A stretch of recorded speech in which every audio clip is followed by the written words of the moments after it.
और चलिए सीधे आपको ले चलते हैं गोरखपुर, जहां पर इस वक्त मुख्यमंत्री योगी आदित्यनाथ मौजूद हैं। साहित्य इतना उत्कृष्ट कोटि का नहीं होता तो हमने बाद में गुलामी के कालखंड में जब हम लोग अपनी आत्मविस्मृति के दौर से गुजर रहे थे, उस कालखंड में भारत की वैदिक साहित्य को लेकर के दुनिया के अनेक देशों ने अनेक शोध किए, अनेक उपलब्धियां हासिल की। आज भी आप देखेंगे अपनी उद्यमिता, अपने रिसर्च एंड डेवलपमेंट के कार्यक्रम के लिए दुनिया के अंदर विख्यात जर्मनी भारत के वैदिक साहित्य को लेकर के जिस गंभीरता के साथ कार्य कर रहा है, कार्य किया है, ये उसी कालखंड की देन है जब हम आत्मविस्मृति में खोए हुए थे। आत्मगौरव के भाव को जब हम लोगों ने तिरोहित कर दिया था, लेकिन उसी समय भारत के इस वैदिक साहित्य से प्रेरणा लेकर के यूरोप का एक देश खड़ा हो रहा है और खड़ा होकर के वो अपने देश में नवाचार को, उद्यमिता को बढ़ावा देकर के दुनिया की एक ताकत के रूप में अपने आप को प्रस्तुत कर देता है। लेकिन हमने अपनी विरासत को विस्मृत किया, परिणाम हमारे सामने है, गुलामी हमारी पीछे नहीं छोड़ी।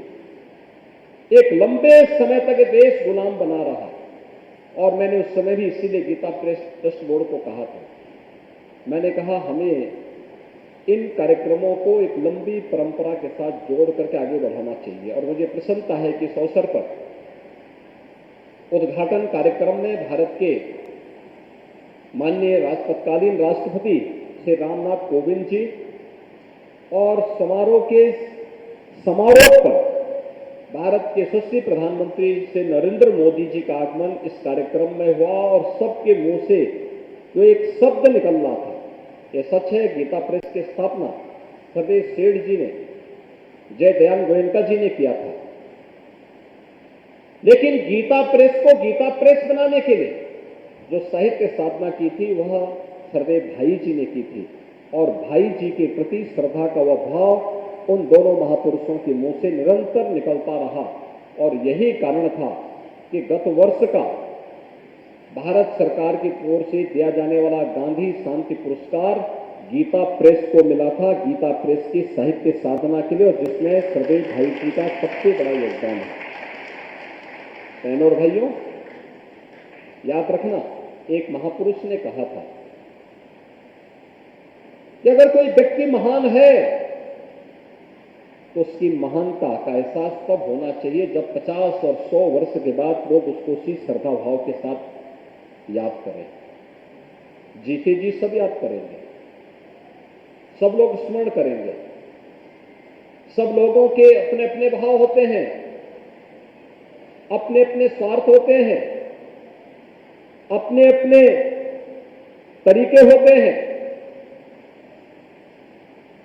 लेकिन याद रखना, अगर इतनी लंबी अवधि के बाद भी किसी को स्मरण किया जा रहा है, इसका मतलब उसके अंदर महानता का कोई गुण जरूर होगा।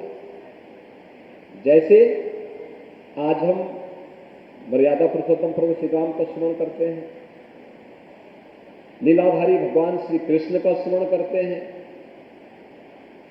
उनके पवित्र जन्मदिन को बड़ी आस्था के साथ मना करके उन्हें देवीय विभूति के रूप में पूरा सनातन हिंदू धर्मावलंबी उनके प्रति श्रद्धान्वित होता है, क्योंकि उस प्रकार के उनका व्यक्तित्व था, उस प्रकार का उनका कृतित्व था, उनका योगदान धर्म के लिए, देश के लिए, उस समय के समाज के लिए उसके अनुरूप था। उनकी महानता के लिए हजारों वर्षों के बाद भी उनका स्मरण और उनके प्रति श्रद्धा का भाव हर सनातन धर्मावलंबी के प्रति उनके मन में आज भी देखने को मिलता है। और इसीलिए कहा गया कि अगर 50 और 100 वर्ष के बाद भी लोग अगर उसे स्मरण कर रहे हैं तो मान के चलिए कि जरूर उसमें कोई महानता रही होगी। सरदेव भाई जी अपने भौतिक देह से आज से लगभग 53 वर्ष पहले हमारे बीच नहीं रहे, लेकिन भाई जी के प्रति श्रद्धा का भाव आज भी वह समाज के अलग अलग तबके में साहित्य साधना का भाव हो तो भाई जी का स्मरण होता है। किसी उच्च शैक्षणिक संस्थान की स्थापना की बात होती है या उनके समारोह में जाओ तो भाई जी का स्मरण हो जाता है। अगर हम कहीं गोरक्षा की बात करते हैं और भारतीय संस्कृति में गौ का क्या महत्व है, भारत की ऋषि और कृषि व्यवस्था को सेतु के रूप में जोड़ने का कार्य गौ माता ने किस रूप में किया है, इसके स्मरण की बात होती है तो भाई जी का स्मरण तब भी होता है। भारत के अंदर किसी आध्यात्मिक और धार्मिक आयोजन को मजबूती के साथ आगे बढ़ाने का होता है तो भाई जी का स्मरण तब भी हो पाता है। किसी सांस्कृतिक आंदोलन को आगे बढ़ाने का होता है तो भाई जी का स्मरण तब भी हो आता है। किसी सामाजिक सेवा के प्रकल्प को आगे बढ़ाने का कार्य होता है तो भी भाई जी का स्मरण होता है। जीवन का कौन ऐसा पक्ष है जिसमें बड़ी श्रद्धा भाव के साथ भाई जी का स्मरण एक सामान्य जन न करता हो। ये चीजें दिखाती हैं अगर जीवन के अलग अलग पक्षों को लेकर के सर्वे भाई जी का स्मरण हम लोग आज भी कर रहे हैं तो यह इसलिए कि महापुरुषों का जो कृतित्व होता है वह एक शाश्वत सत्य की व्यवस्था पर आधारित होता है। वह देश काल और परिस्थिति से अबाधित होता है। वह जितना प्रासंगिक उस समय था उतना ही प्रासंगिक उसकी प्रासंगिकता आज भी बनी हुई है। आज हमारे लिए सबसे कठिन दौर चल रहा है और वह है जब हम लोगों ने डिजिटल मीडिया की तरफ हम बढ़े हैं, डिजिटल युग की तरफ हम बढ़े हैं।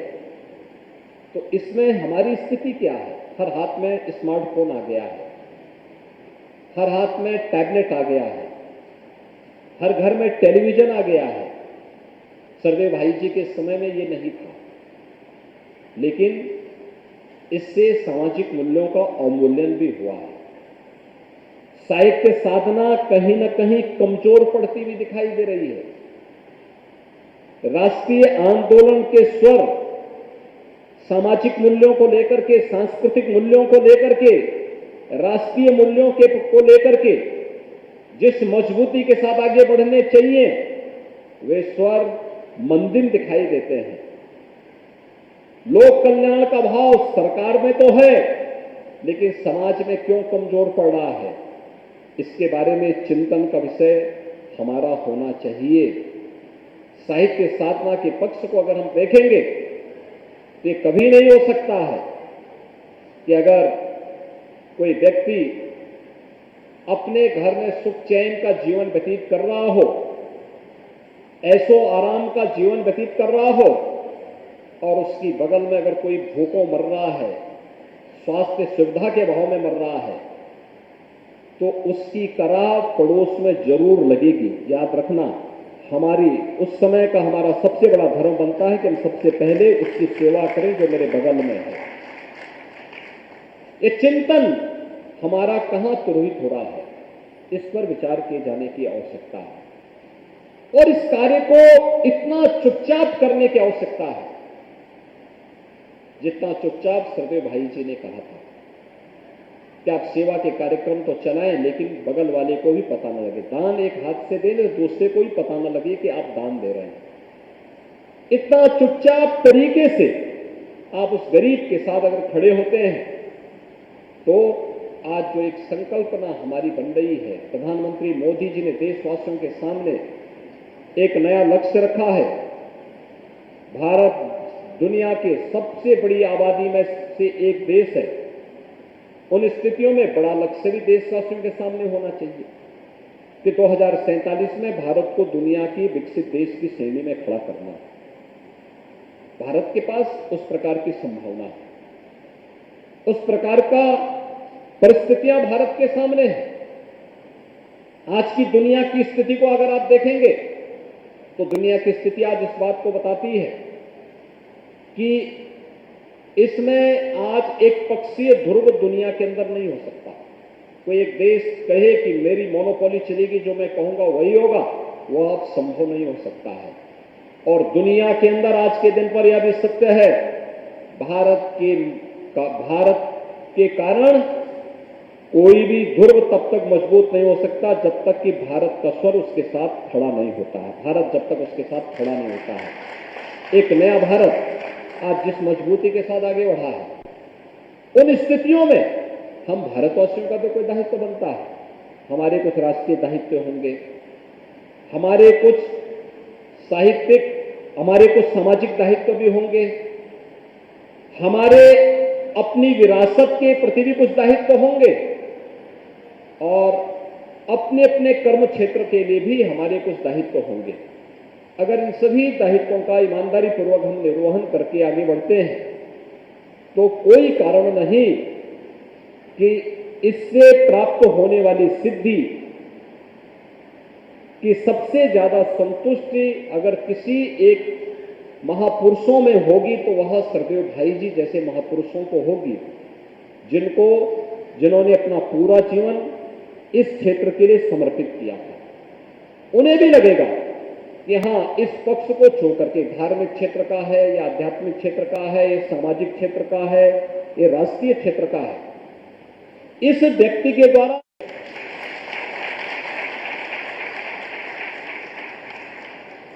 बहुत बहुत धन्यवाद पूज्य महाराज जी। आज शायद पिछले 10 साल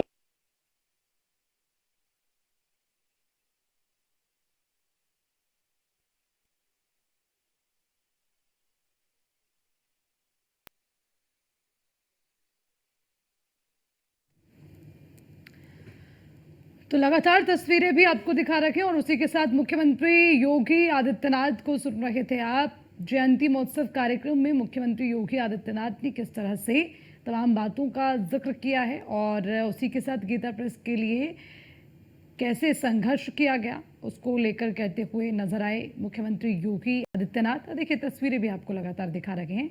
132वीं जयंती पर जयंती महोत्सव कार्यक्रम का खास आयोजन और जिसमें पहुंचे मुख्यमंत्री योगी आदित्यनाथ और उसी के साथ मुख्यमंत्री योगी आदित्यनाथ ने तमाम संघर्ष से लेकर अब तक की उनकी कहानी को सामने रखा। बड़ा लक्ष्य होने से सफलता जरूर मिलती है, इसका जिक्र करते हुए मुख्यमंत्री योगी आदित्यनाथ नजर आए और उसी के साथ इस डिजिटल के युग में किस तरह से हमें आगे बढ़ना है उसको लेकर भी उन्होंने जानकारी दी है। तो मुख्यमंत्री योगी आदित्यनाथ ने हनुमान प्रसाद पोद्दार की 132वीं जयंती के इस खास मौके पर